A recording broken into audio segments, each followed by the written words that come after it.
사랑합니다. 예수님이 결국엔 십자가에 못 박혀서 죽으시죠. 저희는 사실 너무 많이 들어온 이야기이지만 예수님께 인생을 걸었던 사람들이 예수님이 죽으신 그 순간에는 참 하늘이 무너지는 듯한 경험을 했을 겁니다. 자기의 생계도 버려두고 자기 가족도 버려두고 뒤로 하고 예수님을 따라다니면서 예수님이라면 진짜 우리를 로마에게서 해방시키실 만한 분, 예수님이라면 하늘의 하나님이 보내신 진짜 선지자, 예수님이라면 되겠지 했던 소망이 진짜 깨져버린 거죠. 오늘 저희가 읽은 이 본문도 사실 그런 충격을 받은 한 여인이 등장합니다. 요한복음에는 마리아가 총 4명이 나와요. 그러니까 동명이인이죠. 마리아라는 이름이 4명이 나오는데 아마 처음 잘 모르실 거예요. 글로바의 아내라고 성경에 소개되는 마리아가 있습니다. 그 다음에 예수님의 엄마 마리아가 계시고, 세 번째는 마르다와 마리아 할 때 죽은 나사로의 누이, 그리고 마지막 저희가 지금 읽은 막달라 마리아가 등장을 해요. 막달라 마리아는 쉽게 얘기하면 막달라라는 지역에 사는 마리아, 여자라는 뜻입니다. 그래서 막달라 마리아라고 부르는데, 이 여인을 수식하는 별명이 하나 더 있어요. 그게 뭐냐 하면 7 귀신 들렸던 여자입니다. 성경에서 숫자는 중요하게 쓰이는데 그 중에 7이라는 숫자는 흔히 그냥 완전수라고 불러요. 그러니까 이거를 어떻게 이해하냐면 7 귀신이 들렸다라는 말은 1개 귀신도 아니고 2개 귀신도 아니고 군대 귀신도 아니고 7 귀신 들렸다라는 말은 도저히 내 능력으로는 해결해낼 수 없는 귀신이 들렸다라는 말입니다.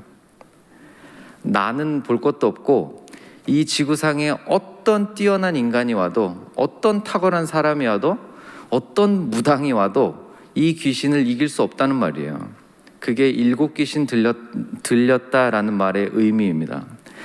7 귀신 들린 여자의 삶은 어떨까요? 자기가 잠깐 제정신 돌아왔을 때 자기가 자기를 봐도 소망이 없어요. 노력으로 해결할 수 있는 것도 아니고, 의지로 해결할 수 있는 것도 아니고, 법으로 해결할 수 있는 것도 아니고, 국가가 해결해 줄 수 있는 것도 아니고, 그냥 그렇게 살다가 빨리 죽는 겁니다. 그게 이 여인의 거의 유일한 소망이었을 거예요. 제정신이 있는 사람이라면 귀신 들린 채로 오래 살아야지 별로 없을걸요? 근데 예수님께서 7 귀신 들렸던 이 여인을 고치십니다. 하나님 나라의 왕으로 오신 예수 그리스도께서 사탄 나라의 병사라고 말할 수 있는 이 귀신들, 그 중에서도 7 귀신이라고 표현되는 이 귀신들을 예수님께서 물리치세요. 이 여인의 입장에서 보면 내 힘으로도 안 되고, 능력으로도 안 되고, 의지로도 안 되고, 뭘로 해도 안 되는, 내 인생에 정말 기가 막힌 말도 안 되는, 나를 허물어뜨려 놨던 이 문제를 이 예수라는 분이 해결해 놓으신 거예요. 막달라 마리아의 입장에서 예수님은 진짜로 하나님이 보내신 하나님의 사람입니다. 이렇게까지 예수님을 제대로 인식했던 사람이 별로 없어요. 근데 막달라 마리아는 그럴 수밖에 없는 거예요. 예수님을 그나마 조금이라도 더 정확하게 알 수밖에 없는 거예요. 왜냐하면 자기 인생의 문제가 그랬었으니까. 근데 그걸 진짜로 고쳐내셨고, 그분을 따라다니면서 그 입에서 흘러나오는 말씀들이 정말 구약의 솔로몬보다도 더 지혜롭다라고 말할 정도로 생명을 움직이시는 그 능력이 있으니까, 그 영혼을 흔들어 깨우시는 그 능력이 그 말씀 안에 담겨 있으니까, 이 마리아라는 여인의 입장에서 예수님은 정말 하나님의 사람인 겁니다. 근데 그분이 죽었어요. 그럼 마리아의 입장은 어떻게 되는 겁니까? 예수님이라면 다르셔야 되는데 예수님이 죽었어요. 그것도 자기가 보는 앞에서 몇 시간 동안 나무에 매달려 계시다가 진짜 좀 비참하게 돌아가십니다. 예수님 금요일 날 돌아가시죠. 그래서 금요일 날 아리마대 요셉이랑 니고데모랑 막 와가지고 급하게 장례를 치러요. 그 다음 날이 안식일이라 안식일 장례 못 치르기 때문에 후다다닥 해서 금요일 날 무덤에 넣고 안식일 아무도 못 건드리고 그 다음 날 안식일의 첫날, 지금 저희가 주의 날, 주일이라고 부르는 새벽 미명에 해가 뜨기 전에 막달라 마리아와 몇 명의 여인들이 무덤으로 뛰쳐갑니다. 근데 거기서 본 거는 뭐냐 하면 무덤을 막고 있던 돌이 어디론가 가버리고 옮겨져 버리고 안에 예수님의 시신이 없는 거예요. 막달라 마리아의 소원은 뭐였냐면 예수님의 시신을 가져가는 겁니다. 근데 세상에 시신이 없어요. 이런 말도 안 되는 경우는 또 어디 있는 겁니까? 그래서 제자들한테 가서 말을 해요. 무덤에 문이 열려 있고 예수님 시체 없다. 그랬더니 베드로랑 요한이 뛰쳐나갑니다.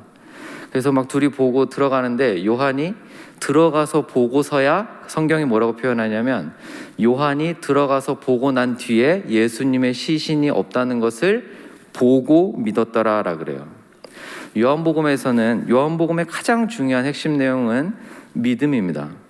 근데 믿음을 요한복음이 뭐라고 평가하냐면 보지 않고 믿는 것이 복되다라고 결론을 맺어버려요. 보지 않고 믿는 것이 요한이 볼 때는 정말 좋은 믿음이라는 거예요. 모든 성도들은 이 믿음에 도달해야 된다는 겁니다. 그런데 어쨌든 그 당시에는 예수님이 사랑하는 제자라고 불린 사도 요한도, 예수님의 수제자라고 불린 베드로도 보지 않고는 믿을 수가 없는 수준인 거예요. 아직. 그렇게 결국 보고 진짜 시체 없네? 라고 돌아가 버려요. 여차저차 하다 보니 마리아 혼자 무덤 앞에 서 있게 되었습니다. 해가 점점 뜨고 있어요.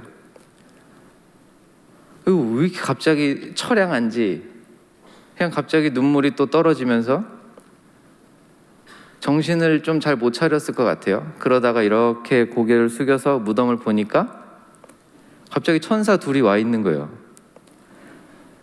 천사가 마리아한테 물어봅니다. 여자야, 왜 이렇게 울어?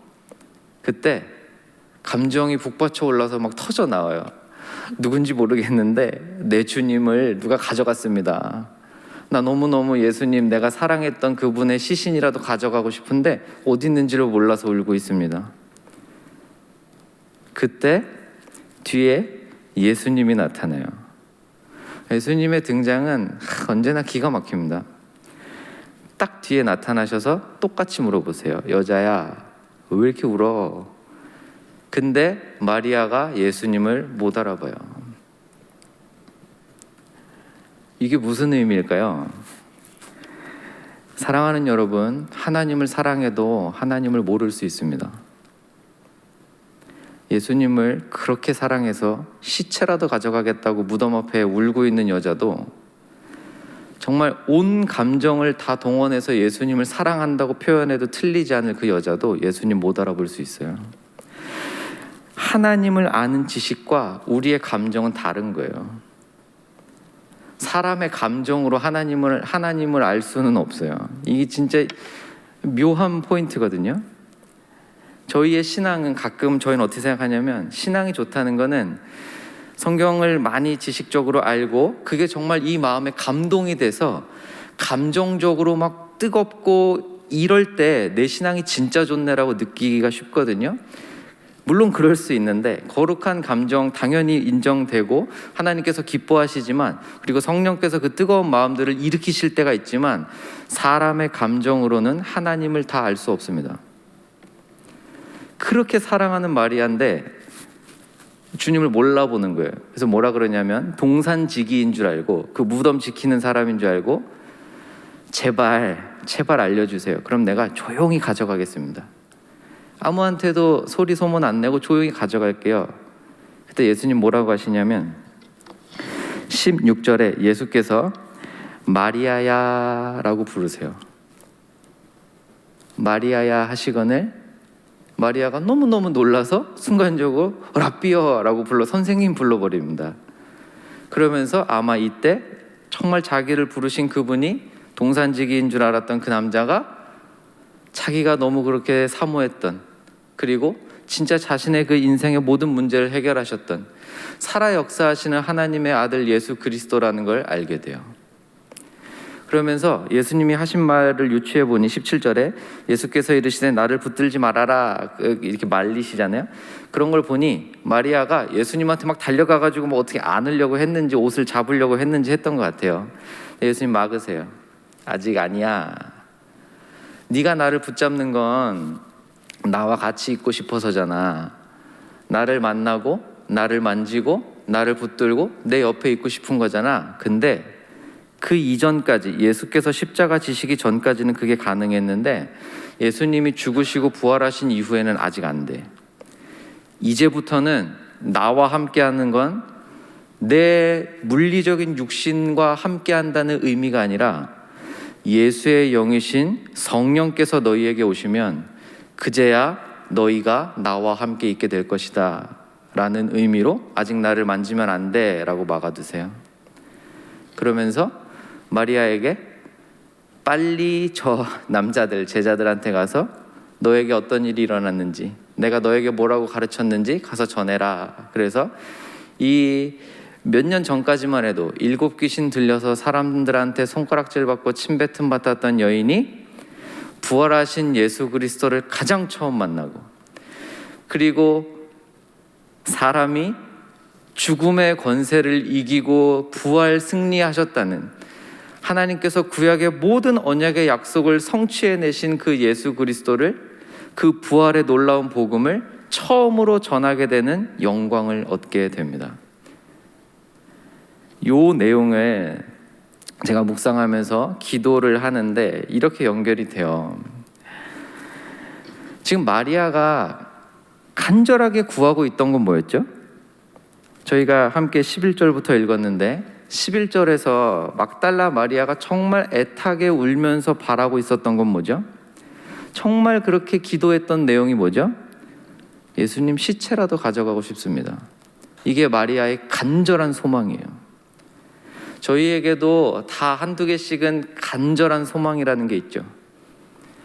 하나님 들어주시면 좋고 안 들어주시면 어쩔 수 없죠. 이런 기도 제목 말고 하나님 이거는, 기도를 하려고 하면 말문부터 탁탁 막히는 그런 기도 제목이 있잖아요. 지금 마리아에게 말도 제대로 안 나와가지고 눈물부터 흘리게 만드는 기도의 제목은 예수님 시체라도 가져갈게요, 가져가고 싶어요 였어요. 근데 예수님께서 응답하신 건 뭐였죠? 마리아의 그 눈물을 흘리는 기도에 시체라도 가져가고 싶습니다. 이때 예수님은 뭘로 응답하세요? 시체를 주신 게 아니라 살아나신 자기 자신을 보여주세요. 사랑하는 여러분, 저희는 가끔 저희가 뭘 구하는지 모릅니다. 저희는 그 순간에 이 기도의 제목은 간절하고, 그 순간에 저희의 이 외침은 정말 뜨겁고 저희의 감정은 끌어올라서 주님 들어주셔야 돼요. 주님 살려주셔야 돼요. 주님 이거 아시잖아요. 그렇게 부르짖는 경우가 있지만 심지어 그럴 때라도 저희는 아주 가끔 뭘 구하는지 잘 모를 때가 있습니다. 근데 너무 신나고 기쁜 건 주께서 그 기도를 들으세요. 그리고 우리가 가끔은 돌멩이 주세요 기도해도 하나님 떡을 주십니다. 하나님 시체를 주세요 기도해도 하나님 부활하셔서 영생하시는 그 자기 자신의 영광을 드러내 보여주세요. 이게 기도 응답이라는 겁니다. 이게 하나님께서 응답하시는 방식이에요. 마리아가 요 예수님 부활하신 모습을 보기까지 제법 며칠 마음고생했어요. 얼마나 애태우면서 있었겠어요?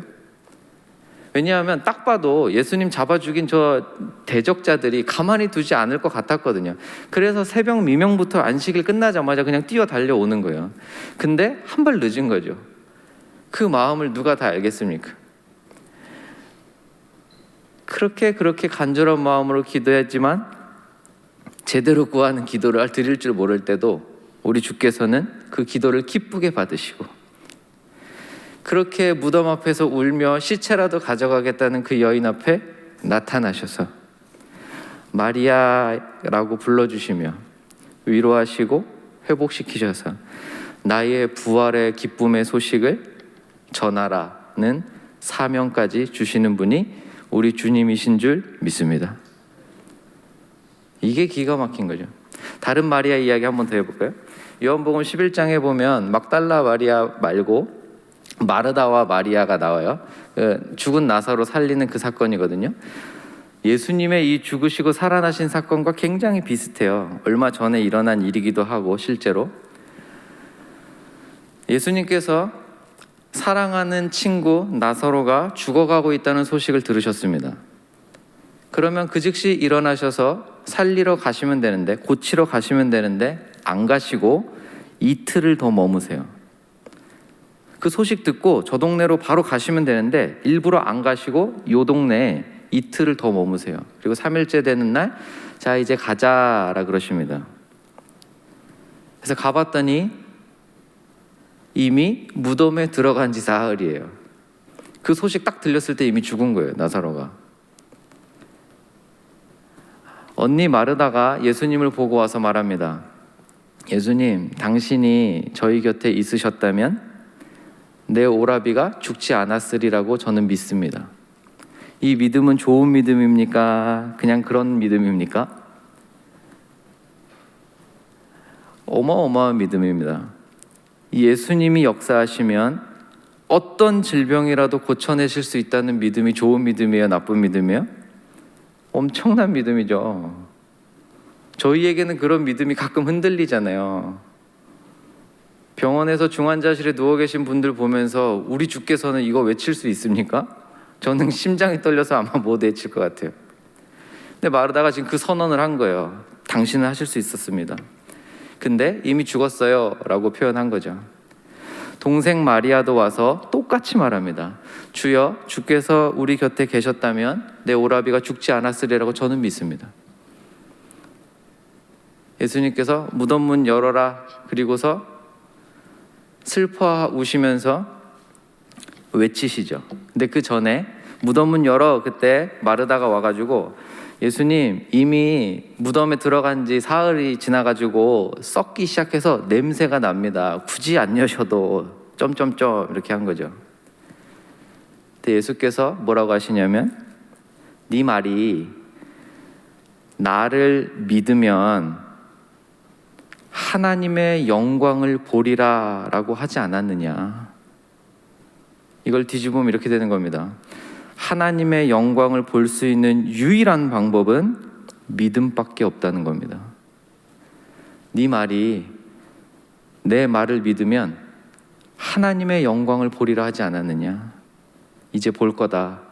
그러면서 나사로야 나오라 할 때 나사로가 걸어 나와 버립니다. 똑같이 보세요. 이 마르다와 마리아가 간절히 기도했던 건 뭐죠? 정말 그 마음속에 간절히 소망하면서 외쳤던 그 기도의 제목은 뭐죠? 우리 남동생의 병이 고쳐지는 걸 원했어요. 병이 고쳐지는 걸 원했어요. 근데 예수님 뭘로 응답하시죠? 죽었다 살아나는 부활을 보여주십니다. 예수님 이미 그 전에 제자들한테 이렇게 말씀하세요. 이 병이 생긴 것을 감사한다. 이걸 통해 하나님의 영광이 드러날 거다. 이건 제자들이 들은 얘기예요. 마르다와 마리아는 못 들었어요. 마르다와 마리아는 그 3일 동안 어떤 가슴으로 예수님을 생각했을까요? 그렇게 사모하면서 그렇게 기도했는데, 예수님 오시라고 어떤 소식을 막 이렇게 전하기까지 했는데, 그래서 예수님 들었다는 얘기도 들었는데 바로 안 오셨어요. 예수님 침묵하셨어요. 기도를 그렇게 했는데도 응답치 않으세요. 어떤 사인도 1도 안 주시는 것 같아요. 시간만 속절없이 갑니다. 어느새 장례는 끝났고 시체가 썩기 시작해요. 근데 그때 오셨네, 예수가. 어떻게 해야 되는 겁니까? 어떻게 저희는 반응을 해야 되죠? 마르다와 마리아가 간절히 기도했던 기도의 제목은 예수님, 우리의 오빠 질병을 고쳐주세요 였어요.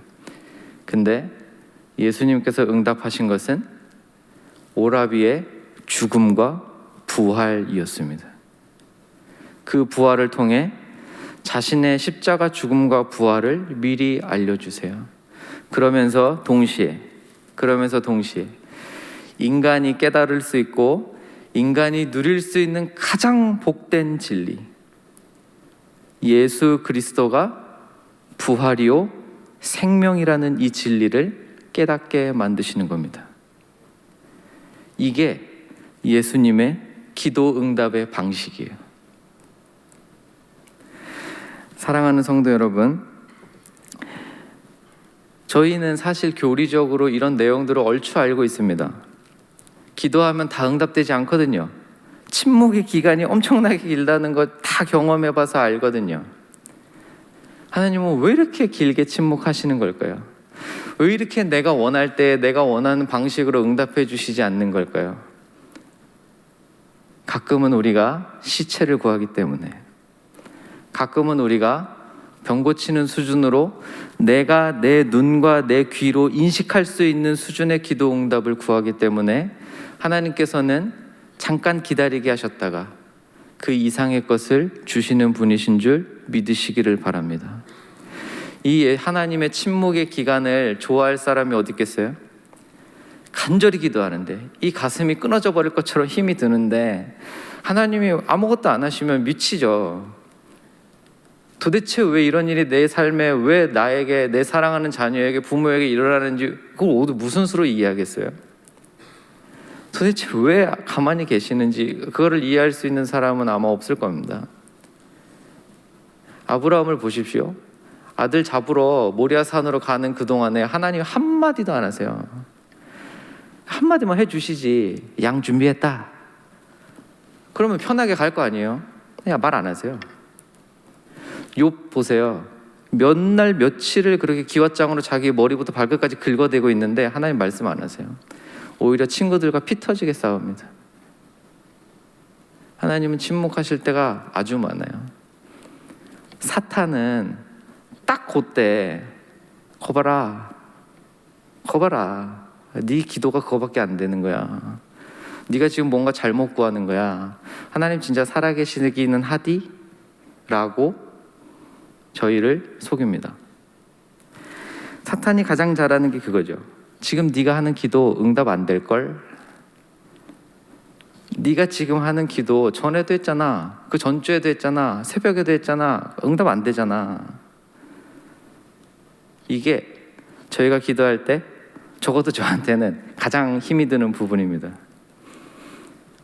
하나님의 침묵이 하나님의 때의 기도 응답, 내가 바라지도 구할 줄도 모르는 놀라운 은혜로 나에게 주실 것을 알면서도, 하나님 가장 좋은 것을 주시는 분이신 줄을 알면서도, 보라 하나님의 큰 일이라고 외쳐야 함에도 불구하고 사탄이 요 말 한마디만 하면 거봐 안 되잖아, 이 말 한마디에 또 막 이렇게 마음이 흔들리죠.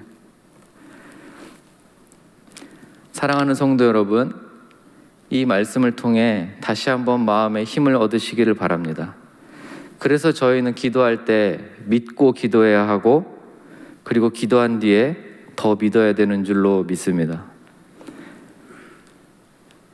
믿고 기도하고 믿는 거, 그게 저와 여러분이 기도하는 방법이죠. 말씀 한 구절만 읽고 같이 기도했으면 좋겠습니다. 요한일서 3장 22절이야. 같이 한번 읽어볼까요? 요한일서 3장 22절 읽겠습니다. 시작. 무엇이든지 구하는 바를 그에게서 받나니. 아멘이십니까? 이 말씀이 저희에게 새겨지기를 바랍니다. 주님 시체 주세요. 말도 안 되는 기도였지만 주님 그거 기쁘게 들으시고 부활하셔서 나타나 주세요. 병 좀 고쳐주세요. 그 자리에서 고치셔도 좋았겠지만 세상에 죽었다 살아나는 기적을 보여주시고, 그 일을 통해 자신의 구속사의 정점인 십자가 죽음과 부활을 깨닫게 하시고, 인간이 깨달을 수 있는 가장 고귀한 진리, 하나님의 아들이 죽은 권세를 이기시는구나, 그리고 나도 그 자리에 가겠구나, 이걸 깨닫게 하시는 분이 우리 주님이시고 우리 하나님께서 기도에 응답하시는 방법이십니다. 무엇이든지 구하는 바를 그에게서 받나니. 이 말씀 생각하시면서 다 같이 찬양하시고 기도하겠습니다.